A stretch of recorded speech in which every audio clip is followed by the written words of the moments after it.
रामायण में श्री राम, लक्ष्मण व माता सीता के अलावा हनुमान जी जैसे कई वीर योद्धाओं का वर्णन मिलता है। रामायण में वानर राज बाली और सुग्रीव का भी जिक्र मिलता है, जो दोनों भाई थे। बाली व सुग्रीव दोनों भाइयों के बीच खूब स्नेह व असीम प्रेम था, परंतु एक गलत फहमी के कारण दोनों के बीच दुश्मनी हो गई, जिस कारण सुग्रीव एक पर्वत पर रहने लगे थे। अपने बल से बाली ने रावण को भी परास्त कर दिया था।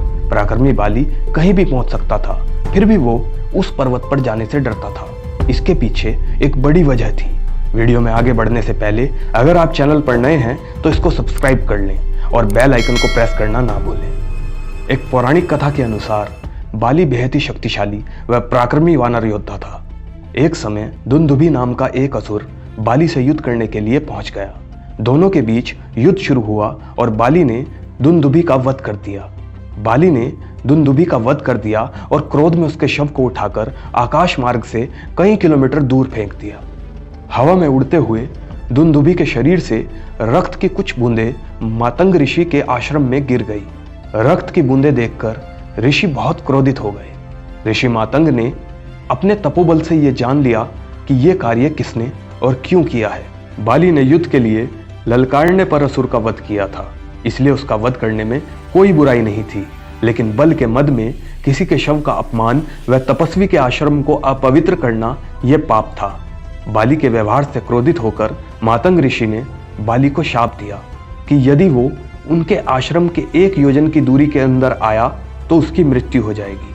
मातंग ऋषि का आश्रम ऋष्यमुख पर्वत के पास स्थित था। मान्यता है कि दक्षिण भारत में प्राचीन विजयनगर साम्राज्य के विरूपाक्ष मंदिर से कुछ ही दूरी पर स्थित पर्वत को उस काल में ऋष्यमुख कहा जाता था और यही रामायण काल का ऋष्यमुख पर्वत है। सुग्रीव को इस घटना का ज्ञान था और बाली भी ये बात जान चुका था कि उसे ऋषि मातंग ने शाप दिया है, इसलिए वो भूल से भी ऋष्यमुख पर्वत की तरफ नहीं जाता था। जब बाली ने सुग्रीव को राज्य से निकाल दिया और उसका वध करना चाहा तो सुग्रीव अपने सहयोगियों के साथ ऋष्यमुख पर्वत पर बनी गुफा में भाग गया। इस गुफा को सुग्रीव गुफा कहा जाने लगा। इस गुफा में भगवान राम और सुग्रीव की मुलाकात हुई थी। इस स्थान पर सुग्रीव अपने सलाहकारों के साथ रहते थे, जो उनके समर्थक के रूप में सदैव उनके साथ खड़े रहे। इनमें महाबली हनुमान जी भी शामिल थे।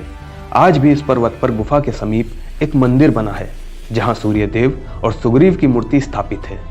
बाद में श्री राम ने बाली का वध करके सुग्रीव को किष्किंधा का राजा बनाया था। आज की वीडियो में बस इतना ही। अगर वीडियो अच्छी लगी हो तो लाइक, कमेंट और शेयर करें। धन्यवाद।